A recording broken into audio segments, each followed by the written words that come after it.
اعوذ باللہ من الشیطان الرجیم بسم اللہ الرحمن الرحیم ليس البر أن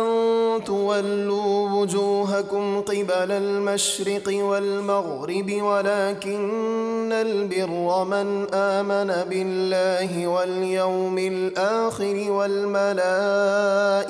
والكتاب والنبيين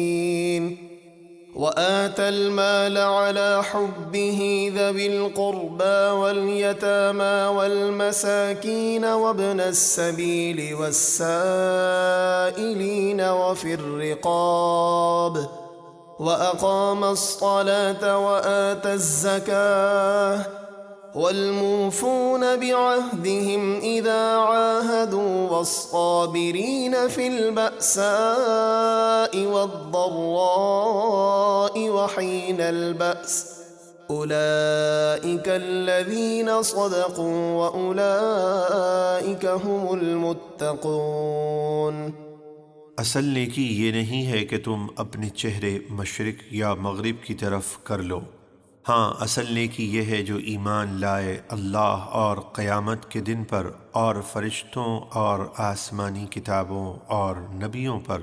اور اللہ کی محبت میں اپنا عزیز مال دے رشتہ داروں اور یتیموں اور مسکینوں کو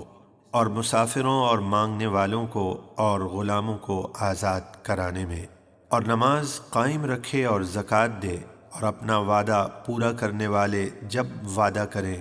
اور جو صبر کرنے والے ہیں مصیبت میں اور سختی میں اور جہاد کے وقت، یہی لوگ سچے ایمان والے ہیں اور یہی پرہیزگار ہیں۔ يا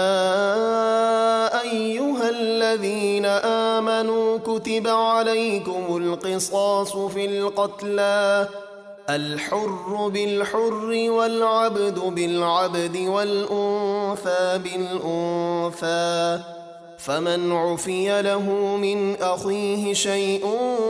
فاتباع بالمعروف وأداء إليه بإحسان ذلك تخفيف من ربكم ورحمة فمن اعتدى بعد ذلك فله عذاب أليم۔ اے ایمان والو، تم پر فرض کیا گیا ہے ان کے خون کا بدلہ لینا جو ناحق مارے جائیں، آزاد کے بدلے آزاد اور غلام کے بدلے غلام، اور عورت کے بدلے عورت، یعنی جو قتل کرے بدلے میں اسے ہی قتل کیا جائے۔ تو جس قاتل کو اس کے بھائی یعنی مقتول کے ورثاء کی طرف سے کچھ معافی ہوئی اور مقتول کے ورثاء قاتل کو قتل کرنے کی بجائے مال لینے پر راضی ہو گئے، تو قاتل سے بھلائی کے ساتھ مال کا تقاضا ہو اور قاتل نیکی کے ساتھ ورثاء کو ادائیگی کرے، یہ تمہارے رب کی طرف سے آسانی اور رحمت ہے۔ پھر جو اس کے بعد زیادتی کرے تو اس کے لیے دردناک عذاب ہے۔ وَلَكُمْ فِي الْقِصَاصِ حَيَاةٌ يَا أُولِي الْأَلْبَابِ لَعَلَّكُمْ تَتَّقُونَ۔ اور خون کا بدلہ لینے میں تمہاری زندگی ہے اے عقل مندو، تاکہ تم خون ریزی سے بچو۔ كتب عليكم إذا حضر أحدكم الموت إن ترك خيرا الوصية للوالدين والأقربين بالمعروف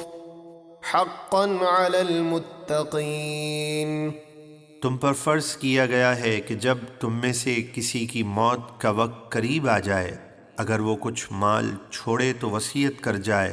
اپنے ماں باپ اور قریبی رشتہ داروں کے لیے شریعت کے دستور کے مطابق، یہ پرہیزگاروں پر واجب ہے۔ فمن